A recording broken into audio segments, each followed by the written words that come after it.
This is not just the story of a prophet and a miracle. It is the story of a man who lived clean in a world that rewarded compromise. It is the story of pressure that does not arrive with horns and fire, but with paperwork, signatures, and smiling faces. It is the story of a trap built by jealousy, sealed by law, and answered by prayer. And it is the story of faith that stays faithful when obedience becomes dangerous. Because some lions roar in the dark, but some lions wear titles and stand in courts.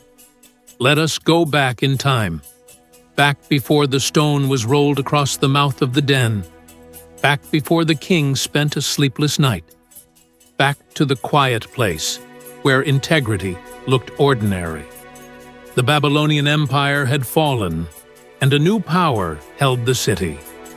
A new administration formed like a machine, learning the shape of its own authority. King Darius appointed satraps across the kingdom, and over them he placed administrators to keep the empire from loss. And among those administrators, Daniel stood out. Not because he shouted, not because he forced his way upward, but because excellence has a quiet weight that leaders recognize. Daniel distinguished himself by exceptional qualities. His work was clean. His judgment was steady. His hands were not for sale. And the king began to consider setting Daniel over the whole kingdom. That is when the real story begins. Because favor on one life often awakens resentment in many hearts. In the corridors of power, jealousy rarely announces itself as jealousy. It disguises itself as concern. It hides behind protocol. It speaks politely while sharpening knives in secret.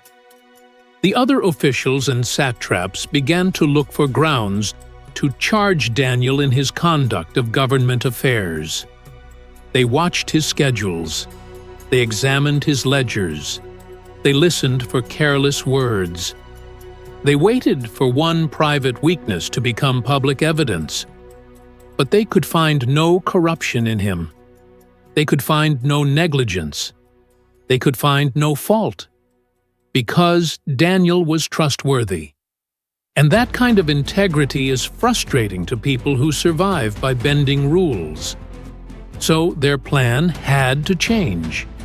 If they could not destroy his character, they would weaponize his devotion. They said it plainly to each other. We will never find any basis for charges against Daniel unless it has something to do with the law of his God. And in that sentence, the trap took its first breath. Because the enemy of faith does not always try to make you stop believing. Sometimes it tries to make obedience illegal. Sometimes it tries to make prayer look like treason. Sometimes it tries to force you to choose between your God and your safety. The officials moved together, not as individuals, but as a group. They walked with rehearsed unity, because a lie sounds more convincing when many mouths say it at once. They came before the king with flattery. They said, "May King Darius live forever." They spoke as if they had the whole government's agreement. They proposed a decree that would last 30 days. For 30 days, no one was to pray to any god or human being except the king. And anyone who disobeyed would be thrown into the lion's den. It sounded like loyalty. It sounded like unity. It sounded like a harmless test of devotion to the throne. But it was a net thrown toward one man's knees. They appealed to the unchangeable law of the Medes and Persians, a law that could not be repealed, a law that would trap even the king who signed it. And Darius, flattered by the honor, did what many powerful people do when praised. He signed, and with ink on parchment, the sentence was written, not only against Daniel's life, but against Daniel's daily habit of prayer. The decree did not travel through the city like a whisper. It traveled like a trumpet. It was posted where eyes could not avoid it. It was repeated by messengers who enjoyed the sound of their own importance. And somewhere inside the administrative quarters, Daniel heard that the document had been signed. He did not argue in the streets. He did not gather a crowd. He did not plead for an exception, because some convictions do not survive if they have to be negotiated every time pressure rises. Daniel went home, to an upper room, to the place where his faith had been practiced long before it was tested. The windows were open toward Jerusalem, not because he wanted to perform rebellion, but because his prayer had a direction, a memory, and a promise attached to it. He got down on his knees, and he prayed, and he gave thanks to his God 3 times that day, just as he had done before. That sentence is the hinge of the entire chapter, because Daniel did not begin praying when trouble came. Daniel kept praying when trouble came, and outside, the men who had built the trap were not guessing anymore. They were hunting for confirmation. They moved as a group, together, coordinated. Because accusation is easier when it is shared, they came to Daniel's house like shadows on a wall. They waited for the sound they already expected. A voice, a prayer, a whisper to the God they did not fear. And they found him, not hiding, not changing his rhythm, not lowering his devotion to match the comfort of the crowd. They saw his knees on the floor. They saw the open windows. They saw the simple act that was now labeled illegal. And in their eyes, the evidence was perfect. They did not interrupt him with a sword. They interrupted him with procedure. They left quickly, because the goal was never a conversation with Daniel. The goal was a confrontation with the king. They marched back into the palace halls with the kind of urgency that pretends to protect authority. They approached Darius and first asked about the decree, as if they had forgotten what they themselves had demanded. Did you not sign a decree that anyone who prays to any god or man except you would be thrown into the lion's den? And the king answered like a man standing on law. The decree stands. According to the law of the Medes and Persians, it cannot be repealed. That was the moment the net tightened, because now the conspirators did not have to accuse Daniel directly. They only had to remind the king what his own signature had already sworn. Then they spoke the name with calculated calm. Daniel, one of the exiles from Judah, as if to underline that he was still an outsider, as if to suggest that his loyalty was always suspect. They said he was paying no attention to you, O king, or to the decree you put in writing. They said he still prays 3 times a day. And suddenly, the palace felt different, because flattery had turned into accusation. And the king, who had been pleased with Daniel's excellence, now realized he had been used. The story was no longer about administration. It was about pressure. It was about worship. And it was about whether a man's private prayer would become a public crime. When the king heard the charge, the color left his confidence. He was deeply distressed, because in one breath he realized 2 truths at once. Daniel was innocent, and the king had been manipulated. So Darius did what a ruler rarely does when pride is challenged. He cared. He set his mind to deliver Daniel, and he labored until the sun went down to rescue him. Imagine the palace that afternoon. Scribes waiting with fresh parchment, advisors offering half solutions, lawyers of the empire searching for loopholes in a law designed to have none. Because the decree had been written with the cold genius of men who understood power, It was not simply a rule for citizens. It was a cage for the king. Every idea Darius touched became dust in his hands. If he pardoned Daniel, he would admit the decree was weak. If he broke the decree, he would fracture his own authority. And if he did nothing, he would destroy the very man he trusted most. That is how traps work. They do not only target the victim, they target anyone who might try to save the victim. Outside the king's chamber, the conspirators waited. They did not wait with patience. They waited with certainty, because they knew what the sun would do. It would go down, and when it did, the execution would be expected. Then, as evening approached, they came again, not one by one, together, by agreement. They entered with faces that pretended respect, but carried iron underneath. They said, "Remember, O king." They reminded him that it is a law of the Medes and Persians that no decree or statute the king establishes can be changed. That sentence was not information. It was pressure. It was the knife turning slowly. It was their way of saying, "You are trapped too." And in that moment, Darius had to choose between his image and his conscience. He gave the order, and the palace shifted from debate to action. Guards moved through corridors. Torches were lit as dusk thickened. And Daniel was summoned, not because he had stolen, not because he had betrayed, but because he had prayed.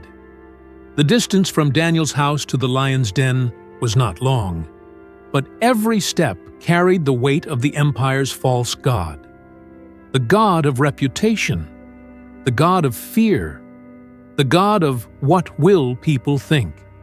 And yet, Daniel walked as if the verdict was not the final voice. Because the man who prays when it is illegal has already decided who rules his life.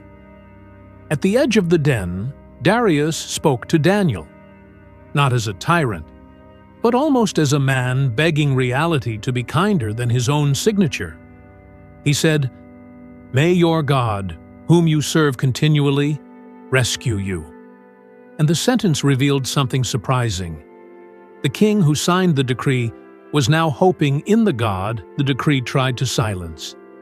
Then they took Daniel, and they threw him into the den of lions. A stone was brought and placed over the mouth of the den, and the king sealed it with his own signet ring, and with the rings of his nobles, so that Daniel's situation might not be changed. That sealing was meant to make the night permanent. It was meant to make sure no mercy could sneak in after the fact. It was meant to make the den the final chapter. And as the last light disappeared, the king turned back toward his palace. But the real battle was only beginning. The king returned to his palace, but the palace could not return peace to him. He spent the night without eating.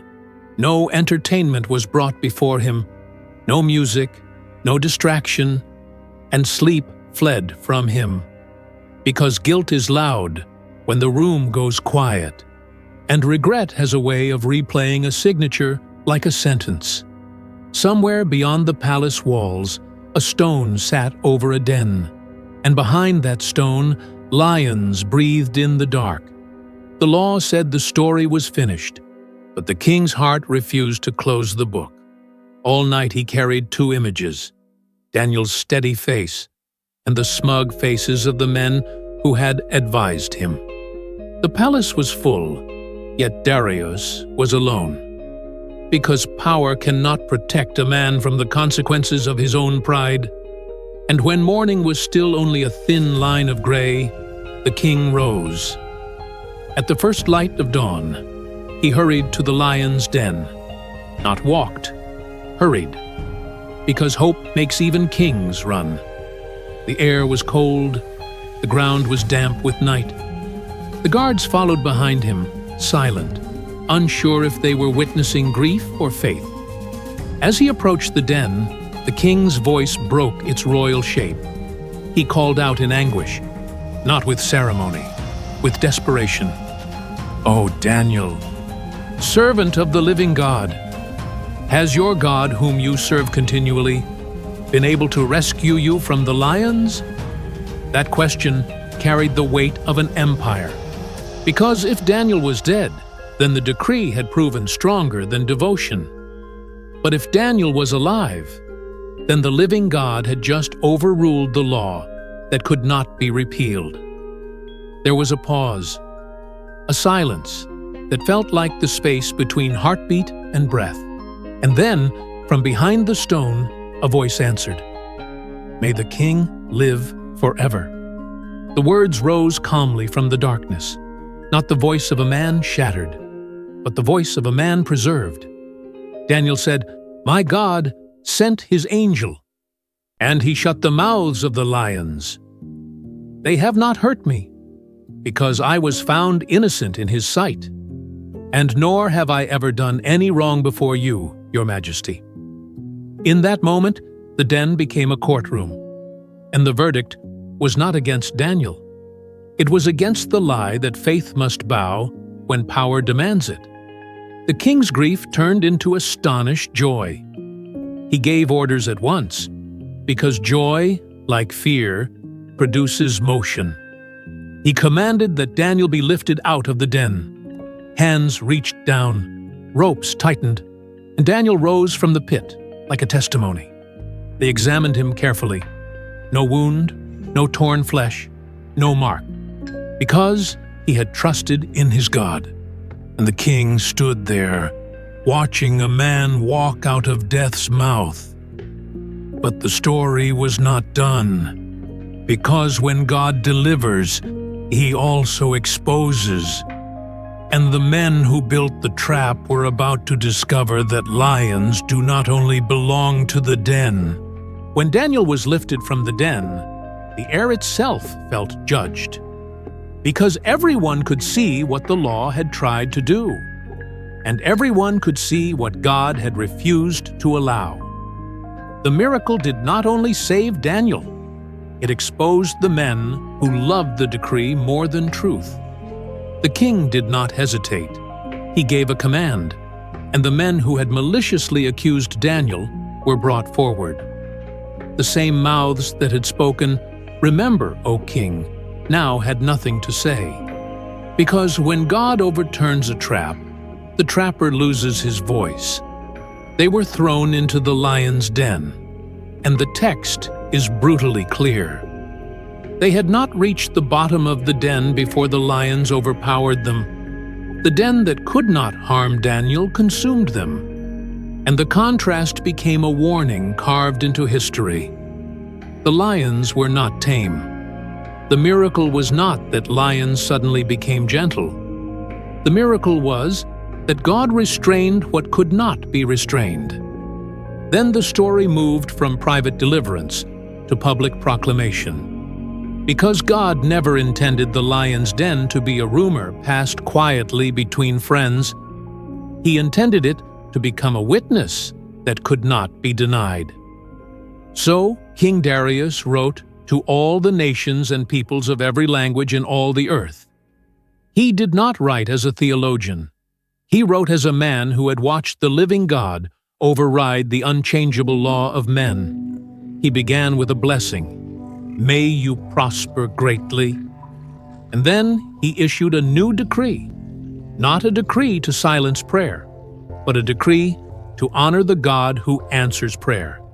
He commanded that in every part of his kingdom, people must fear and reverence the God of Daniel. He called him the living God. He said he endures forever.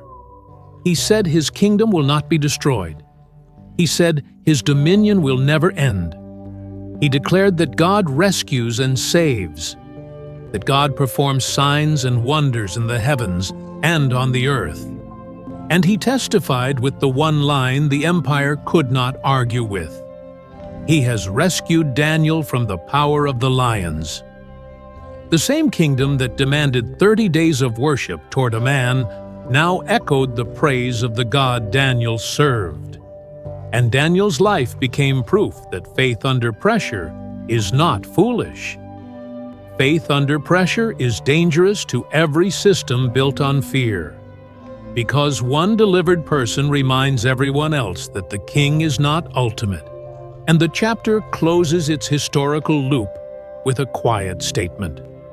So Daniel prospered during the reign of Darius and the reign of Cyrus the Persian, which means the lion's den did not end his usefulness. It did not silence his influence.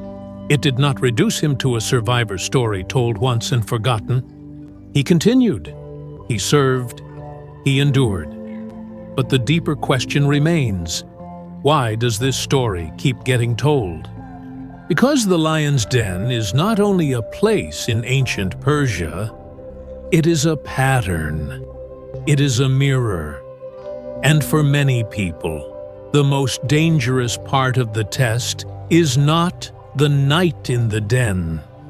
It is the day the decree gets signed. Many people remember the lions, but few people remember the ink. Because the real test did not begin in the den. It began when the decree was signed. It began when obedience suddenly had a price tag. It began when Daniel had 30 days to choose comfort over consistency. And the scripture gives one detail that reveals why he survived the night. He prayed and gave thanks, as he had done before. In other words, Daniel's courage was not an emergency purchase. It was a daily habit. This is where the story becomes a mirror, because most pressure does not arrive as open persecution. It arrives as a reasonable compromise. It arrives as a small adjustment, just for a season. It arrives as a suggestion to keep faith private, so nobody gets uncomfortable. And that is why the trap in Daniel 6 is so familiar. It did not outlaw belief. It outlawed prayer. It did not attack Daniel's work. It attacked his worship. Because the enemy of your calling rarely fights you where you are weakest. It fights you where you are faithful.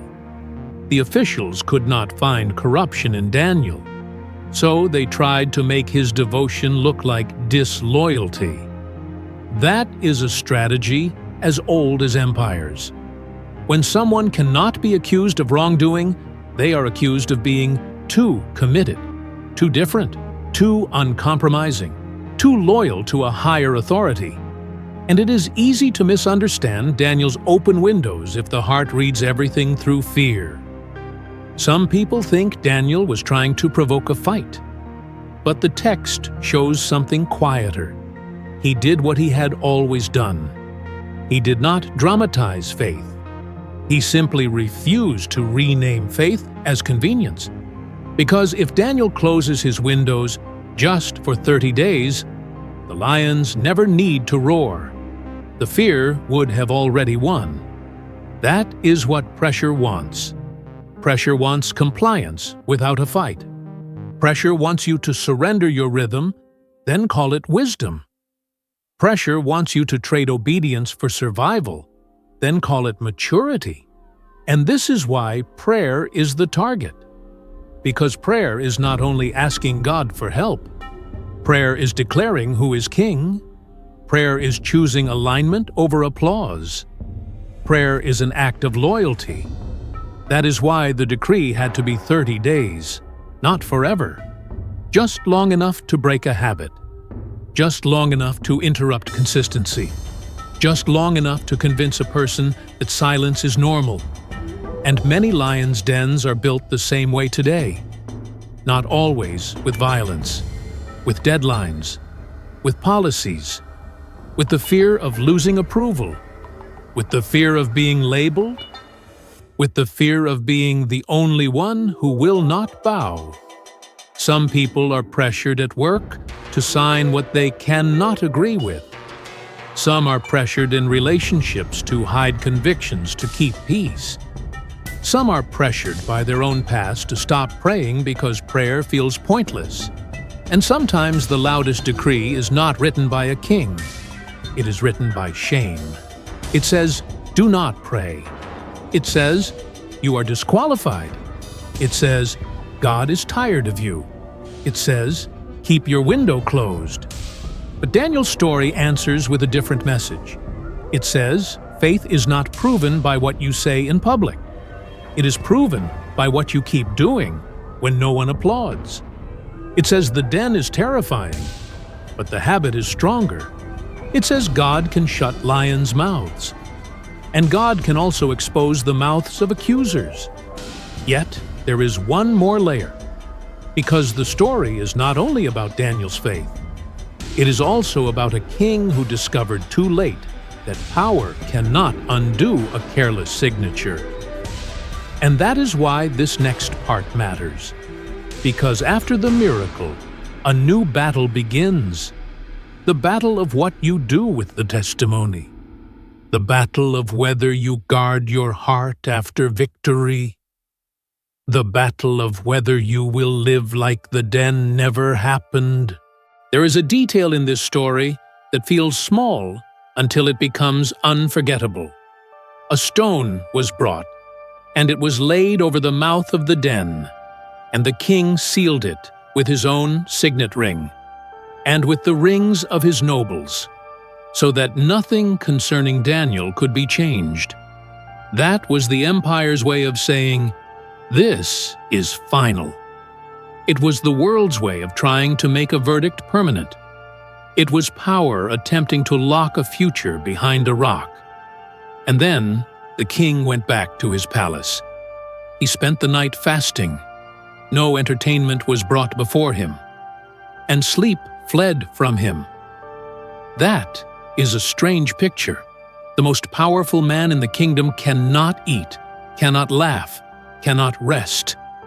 Because the true throne in his heart has been challenged. He thought he was signing honor. But he signed a death sentence. And all night, the silence in the palace preached a sermon. It preached that law without righteousness becomes violence. It preached that pride can trap even a king. It preached that some consequences cannot be reversed by authority. Meanwhile, behind the sealed stone, Daniel lived inside the very thing everyone feared, the den, the darkness, the breath of lions. And if the story ended there, it would be a tragedy about faith that tried and lost. But the chapter refuses to let fear write the last line. Because the living God is not limited by sealed stones, the living God is not intimidated by signatures, the living God does not need permission from an empire to keep a promise. At the first light of dawn, the king ran, and when he cried out, his voice carried something deeper than curiosity. It carried longing. It carried repentance. It carried the desperate question every heart asks when it finally sees how fragile human control really is. Has the God you serve continually been able? And Daniel's answer was not only yes, it was testimony. My God sent his angel, and he shut the mouths of the lions. Those words mean the den did not become safe. The den became restrained. The danger did not disappear. It was held back by a hand no one could see. This is where the story presses into the inner life of anyone who has ever felt sealed in. Because sometimes the stone over the mouth is not made of rock. Sometimes it is a diagnosis that feels final. Sometimes it is a betrayal that locks you into mistrust. Sometimes it is a mistake that feels like it should define you forever. Sometimes it is a system that says, nothing concerning you can be changed. And the seal feels official. It feels legal. It feels irreversible. But Daniel's night says something else. It says God can keep you alive in a place designed to end you. It says God can silence mouths that were trained to devour. It says the den can become a platform for a decree that honors God. Because Darius did not only rescue Daniel, he later confessed the nature of Daniel's God to the whole empire. He called him the living God. He said, He endures forever. He said his kingdom will not be destroyed. He said he rescues and he saves. He said he has rescued Daniel from the power of the lions, which means the miracle did not only change Daniel's mourning, it changed the message of the kingdom. And yet, even here, a warning remains, because not every battle is fought in the den. Some battles begin after the testimony, after people clap, after the story spreads, after the enemy changes strategy from intimidation to admiration. That is why faith under pressure must become faith after promotion, faith after victory, faith when the danger is gone but pride is near, because the den can be survived by courage, but applause can be survived only by humility. And Daniel's quiet strength points to that kind of life. A life that does not need to be loud to be faithful.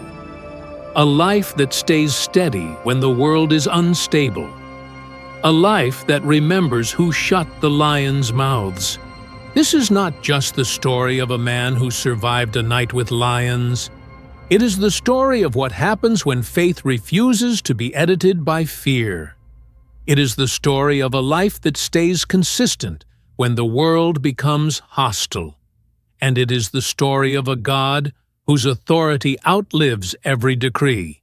Because the final voice in Daniel 6 is not the roar of lions, it is the confession of a king who could not sleep until he saw the truth. Darius declared that Daniel's God is the living God. He declared that this God endures forever. He declared that his kingdom will not be destroyed. He declared that his dominion will never end. He declared that God rescues and saves. He declared that God performs signs and wonders in the heavens and on the earth. And he declared the evidence that no official could erase. God rescued Daniel from the power of the lions. That is the turn in the story. Not only that Daniel was spared, but that the empire had to hear the name of the living God.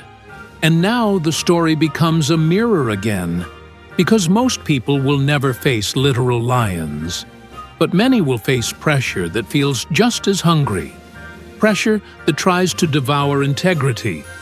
Pressure that tries to devour worship. Pressure that tries to devour courage quietly. One compromise at a time. The lions in this chapter had teeth, but the sharper danger was the system that made prayer illegal. And that is why Daniel's habit matters so much. When Daniel learned the document had been signed, he still went to his house. He still knelt down. He still prayed. He still gave thanks. Just as he had done before. Faith under pressure does not start with a dramatic moment. It starts with a steady life. It starts with open windows when it would be easier to close them. It starts with prayer that is not fueled by panic, but by relationship. And if a decree has been speaking over your life, this story has an answer. If the decree says, stay silent, Daniel's story says, pray anyway. If the decree says, hide your faith, Daniel's story says, be faithful anyway. If the decree says, you will be punished for obedience, Daniel's story says, God is able to keep you even there. But this story also gives a warning that many people miss. Sometimes the den is not the hardest part. Sometimes what comes after deliverance is harder. Because victory can invite pride, and testimony can invite attention, and attention can become its own kind of temptation. That is why Daniel's ending is quiet and powerful. He prospered through the reign of Darius and into the reign of Cyrus, which means he stayed steady even when seasons changed. He stayed useful even when governments shifted. He stayed faithful even after he had a story that could have made him famous. Because the goal of faith is not to become impressive. The goal of faith is to remain loyal to the living God. So here is the question this chapter leaves on the table. What would happen if prayer became costly again? Would the windows stay open? Would gratitude remain? Would worship still have a direction? If you know someone living under pressure right now, share this story with them. And if you want more biblical stories told with depth and light behind the shadows, subscribe to Bible Engineering Exposed and stay close.